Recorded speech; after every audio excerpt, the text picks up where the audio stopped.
5. Serene Funk. During the first few years of the 1970s, I started making new music for a big company, and by the middle of the decade, some old friends had come back on the scene to give me a little lift. I also noticed that my kids were making their own voices heard. Maurice White's idea to leave the trio to pursue his own journey was understandable, and he gave us plenty of time to find a replacement. Fortunately, another great drummer was right there doing all kinds of sessions at chess, Morris Jennings. He was more laid back than Maurice. Off stage in the dressing room, we'd usually just talk about movies. But when it came to playing, he delivered.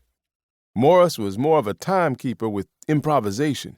You set a tempo, and Morris would have you at that tempo you started with and the tempo you ended with. At the same time, he was always a kind of funky drummer. Bass drum, sock cymbal, and all. And his attitude about music, especially jazz, was one of almost don't mean a thing if it ain't got that swing. We were on the same page. You can hear what Morris brought to the group on Them Changes, which we recorded live at Minneapolis's The Depot Club in May 1970.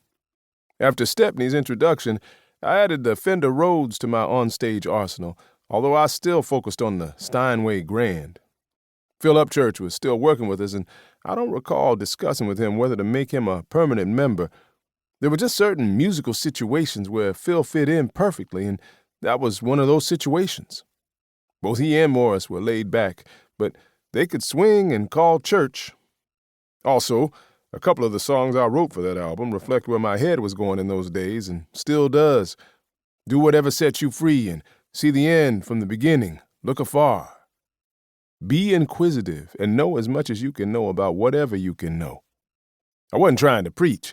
It's just the books I was reading and the thoughts in my mind made me know there's more to life than what we see in our daily lives.